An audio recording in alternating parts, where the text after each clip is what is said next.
Hi there, welcome. Hope you're doing well and feeling good. The story takes place on a devastated planet Earth, a planet almost devoid of life. A series of catastrophic events have wiped out 99% of all living things: humans, animals, birds, and even aquatic creatures. Those who remained alive are barely surviving, their very existence looming in the inevitability of extinction. 7 years ago, a mysterious and deadly disease was introduced to the world. Initially dismissed as a minor threat, the disease gradually spiraled out of control, devastating ecosystems and communities alike. Now Earth is nothing but a barren wasteland, its once thriving landscapes transformed into lifeless wastelands. Amidst this devastation, Chris, a former scientist, clings to hope. His days are consumed by desperate attempts to find fertile soil, and his last-ditch effort to grow crops and ensure his survival. While wandering the wasteland, Chris stumbles upon the carcass of a dead animal. Using his portable scanner, he confirms what he already suspected. The creature, like countless others, has fallen victim to the same disease. Grieving but undeterred, Chris collects a soil sample and returns to his camp where his wife Anna awaits him. Anna, however, is in a fragile state. She has contracted the disease that took the life of their young son 7 years ago. Although Chris manages to keep her alive, the toll is clear. Her condition worsens with each passing day. Chris returns to camp, carefully places the soil he has collected into a vial, and begins growing a special strain of plants. Over years of diligent research, he has discovered that these plants can produce a temporary antidote. While not a cure, they slow the progression of the disease, buying valuable time. Chris gives Anna a fresh dose of the antidote, stabilizing her for the time being. Knowing that he needs richer soil to grow more plants, Chris decides to venture further afield the next day, taking Anna with him. Their journey takes them through a grim and unforgiving landscape. Along the way, they come across the lifeless body of another hiker. Hoping to find food or supplies, Chris searches the man's belongings but discovers only an unloaded gun. Like many others, the traveler bears the obvious scourge of illness. The scene is a grim reminder of the fate that looms over all of them. As night falls, Anna's health suddenly takes a turn for the worse. Desperate to save her, Chris hastily begins concocting another dose of the antidote using the limited resources they have. Once finished, he notices something unusual in the distance. A faint glimmer of light cuts through the darkness. In a barren post-apocalyptic world where survival means kill or be killed, Chris and Anna manage to cling to their humanity. Fearing for their lives, Chris immediately grabs the empty gun he collected earlier and raises it in self-defense, muttering that they have no food or supplies and begging the man to leave. To Chris's surprise, the stranger does not attack. Instead, he calmly places a bag of food on the ground and steps back, indicating that he means no harm. Cautiously, Chris accepts the bag, and for the first time in what seems like an eternity, he and Anna have a proper meal. The stranger introduced himself as De4dly and explained that he had been observing Chris for some time. He had seen Chris create an antidote from plants and believed that Chris had the knowledge to help him with an ambitious plan to escape their doomed world. De4dly revealed that he had discovered a way to leave this timeline and enter a parallel world, one where Earth had not yet fallen into ruin. However, the process required someone with Chris's expertise to complete. De4dly urged Chris to join him immediately, but Chris refused to leave Anna behind. Understanding Chris's dedication, De4dly promised to return in a few days and left at night. The next morning, Chris and Anna continued their search for fertile soil, but Anna's health rapidly deteriorated. Realizing that she could not travel any further, Chris set up camp to care for her. Exhausted, he fell asleep beside her. When he awoke at dawn, he discovered, to his surprise, that Anna had succumbed to illness during the night. Grieving, Chris carried her lifeless body to the nearby seashore, a place Anna had always loved, and buried her there with a heavy heart. As Chris turned to leave, his foot suddenly became stuck in a hidden trap. Trapped in excruciating pain, Chris screamed for help, but no one heard him.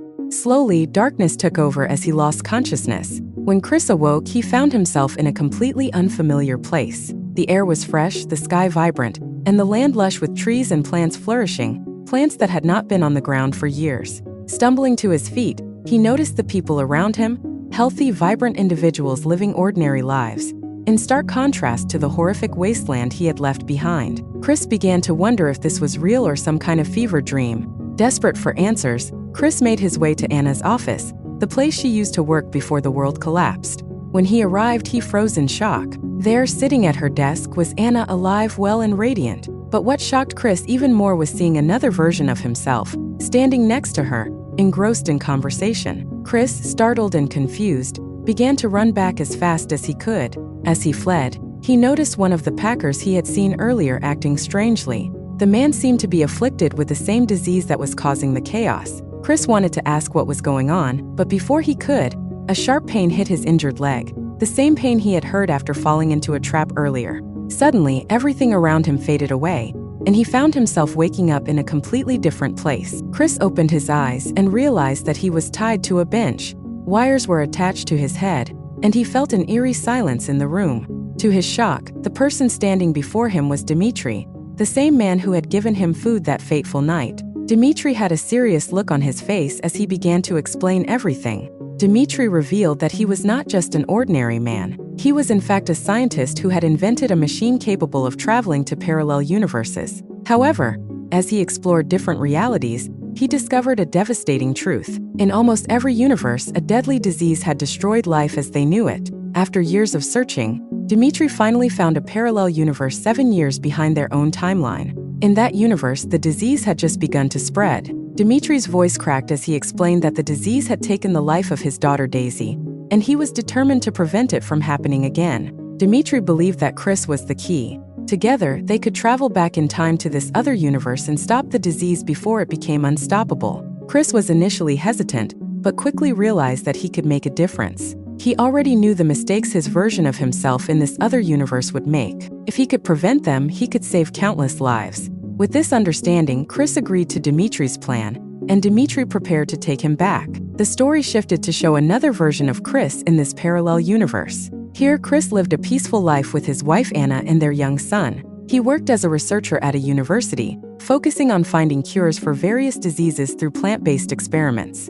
Despite his passion, Chris often felt frustrated with his boss, Mr. White, who rarely agreed to fund his work. One evening, while Chris was working late at night at home, his phone rang. The call comes from an unknown number. The voice on the other end sounds friendly but mysterious. They tell Chris that they are impressed with his research and understand how underrated he is at his university. They want to meet with him to discuss his work and offer their support. While Chris is sitting at a bar, he meets Jim, a former employee of a major pharmaceutical company called Trials. Jim, intrigued by Chris's academic background, makes him a tempting offer. He leaves his university position to work at Trials. The offer includes a significant salary increase and access to a state-of-the-art laboratory. Chris finds the proposal intriguing but hesitates. Jim, feeling uncertain, hands him his business card and encourages him to think about it. Chris returns home, conflicted, contemplating the potential opportunities and ethical implications of joining such a powerful company.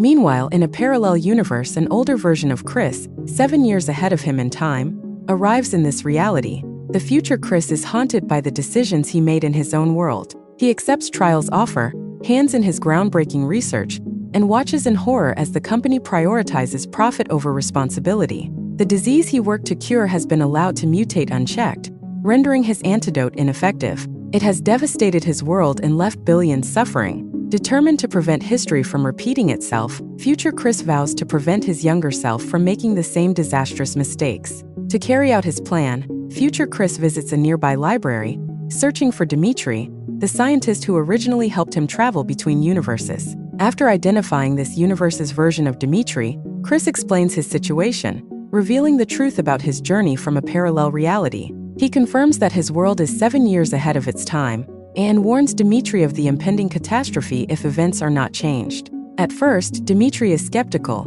dismissing Chris as a delusion, but Chris convinces him to share personal details about De4dly's daughter, Daisy, information that only the other universe's version of him could know. He explains that Daisy has already contracted the deadly disease in his world, though it is still in its early stages here. With the antidote Chris has developed, there is still hope of curing Daisy and stopping the disease before it mutates out of control. De4dly asks Chris why his version of the other universe didn't come himself and why he sent Chris instead. Chris explains that he created the antidote and that he is the only one who can save Earth from the disease. Chris then describes the symptoms of the disease, including the distinctive marks that form on the necks of those infected. De4dly dismisses him as crazy and leaves. On his way home, De4dly hears breaking news about a new deadly disease spreading worldwide. As he describes the symptoms, he realizes that they match what Chris said. Realizing that Chris may be telling the truth, De4dly decides to go back and search for him. Meanwhile, Chris is in his university lab, excited to see his hard work paying off. He has successfully grown plants capable of curing various diseases, He shares the news with his supervisor, Mr. White. However, instead of celebrating, Mr. White claims that he and Chris should share the credit for the research since he is in charge. To Chris' frustration, Mr. White not only plans to take the credit, but also orders him to stop the research. Worse still, Mr. White confiscates all of Chris's work, ensuring that it is never published anywhere else. Furious and feeling betrayed, Chris contacts Jim, the man from the pharmaceutical company, and agrees to join the experiments. However, Jim says that Chris must bring the research papers from the university lab. When Chris asks why, Jim reveals that he knows the plant research is groundbreaking and valuable. Jim argues that the work belongs to Chris alone, so there is no harm in taking it. He also points out that if the university keeps the papers, they could patent the research, effectively disqualifying Chris. Since Chris has the access codes to the lab, Jim assures him that it will be easy to retrieve the papers without any suspicion. Frustrated and desperate, Chris agrees. Late one night, after his wife Anna has gone to sleep, he sneaks into the university lab. At the same time, future Chris and De4dly arrive at the lab, knowing exactly what the younger Chris is up to. Future Chris explains to De4dly how the younger Chris is about to give the research papers to a private pharmaceutical company. He warns that the company will monopolize the antidote, allowing the disease to spread unchecked, so they can profit from it later. By the time the antidote is released, the disease will have mutated, rendering it useless. Chris fulfills his promise and prepares an antidote for De4dly's daughter, Daisy. Before leaving the lab, he writes a warning on a playing card and leaves it for his younger self, advising him not to give the research papers to the pharmaceutical company. However, the injury to future Chris's leg begins to hurt again, and De4dly helps him. As expected, Chris from this universe arrives at the lab to steal the research papers. Future Chris and De4dly sense his presence and go into hiding. Younger Chris discovers the warning note from his future self and hesitates, realizing he may be making a fatal mistake. De4dly poses as a janitor, wondering why Chris is in the lab so late. When younger Chris is surprised, he leaves without taking the papers, and at the same time, the pain from his injury causes future Chris to faint. When he regains consciousness, he finds himself at De4dly's house, where Daisy stands in front of him. De4dly explains that he brought him home after finding him unconscious. While examining Chris's leg, De4dly discovers a tracker embedded in it, likely placed there by De4dly from Chris' world. This revelation shocks both of them, raising questions about whether the other De4dly has ulterior motives. Their conversation is interrupted when they notice Daisy showing signs of illness. Chris quickly applies the antidote to the marks on her neck and assures De4dly that she will recover. Grateful, De4dly agrees to take Daisy to school, and the two discuss how saving her could have changed the course of events in this universe. Chris ponders seeing Anna and their son in this reality, though De4dly reminds him that this Anna is not his wife. Despite the painful reminder, Chris remains committed to helping save this universe. When they return to De4dly's house, they discover the window has been shattered and the closet ransacked. Realizing something is wrong, De4dly turns to find another version of himself standing in the room. This parallel version confronts them, and without hesitation, attacks, killing this universe's De4dly in front of Chris. The story takes a dramatic turn when De4dly reveals his ultimate plan. He admits that his goal has always been to save this universe from a deadly disease, while eliminating his counterpart to take his place. De4dly admits that his world was destroyed long ago, leaving him with nothing to return to. By staying here, he can live a better life with Daisy. De4dly explains that he did not share this plan earlier because he knew Chris would not approve. The tracking device he implanted in Chris's leg was part of his plan to follow him to Daisy and ensure she received the antidote. Now that Daisy has been saved, De4dly intends to settle into this universe as if it were his own. He urges Chris to accept this new reality, arguing that since they are saving this universe, they deserve the happiness it offers. Chris is stunned by De4dly's betrayal, but listens as De4dly insists that they must quickly bury his counterpart's body to avoid suspicion. After the burial, De4dly hands Chris some money and a gun, suggesting that he do the same, kill his younger self and take his place. De4dly believes that by replacing their counterparts, they can live happily while continuing their mission to protect this universe. Meanwhile, the younger Chris from this universe is spending time with his family. When Jim from the pharmaceutical company approaches him, asking if he stole the research papers, Chris remembers the warning on the toy.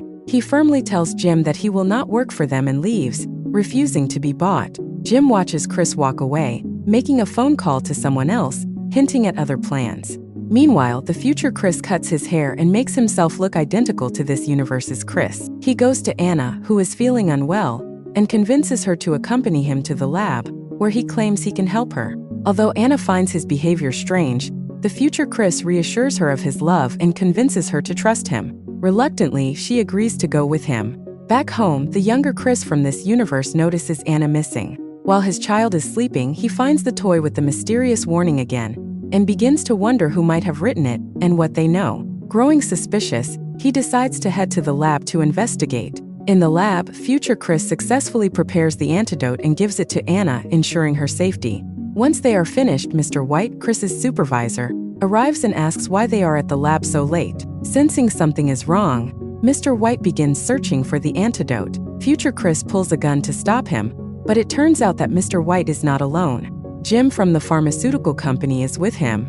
Jim arrogantly explains that after Chris refused to cooperate, he bribed Mr. White to help him steal the research papers and the antidote. Future Chris tries to reason with Mr. White, warning him against helping Jim's company. He explains that their greed will eventually destroy the world, a revelation that leaves Mr. White stunned. However, Jim intervenes, threatening to kill Anna if Chris does not hand over the antidote samples. Reluctantly, Chris lowers his gun to protect Anna. At that moment, Mr. White realizes the truth of Chris's warnings, grabs the antidote samples and attempts to flee. Jim shoots him, killing him instantly. Future Chris seizes the opportunity and shoots Jim, killing him in turn. Moments later, present Chris arrives at the lab, attracted by the sound of gunfire. Inside, he finds Anna trying to help the wounded Mr. White while Jim lies dead nearby. Before Chris can comprehend the chaos, Future Chris reveals himself. Future Chris steps forward, clutching his injuries, and explains that he is from a parallel universe where a deadly disease has destroyed everything, including his version of Anna. He admits that he originally planned to kill his counterpart and take his place in this world. Anna intervenes, however, stabbing Future Chris to stop him. Now severely wounded, Future Chris collapses. Despite the opportunity, present Chris chooses not to shoot Future Chris. Instead, Future Chris begins to explain everything: how his world was destroyed, how Anna died, how he worked tirelessly to save this universe. He assures present Chris that this universe is now safe and that Anna will remain unharmed. Future Chris admits that his time is running out and bids farewell to Anna and his counterpart. He expresses satisfaction that although he was unable to save his world, he gave this world a second chance. With his mission complete, Future Chris departs, deciding to spend his final moments on the beach remembering Anna. The story ends with present Chris embracing his family, grateful for the chance to live the life that Future Chris sacrificed so much to protect. Thanks for watching.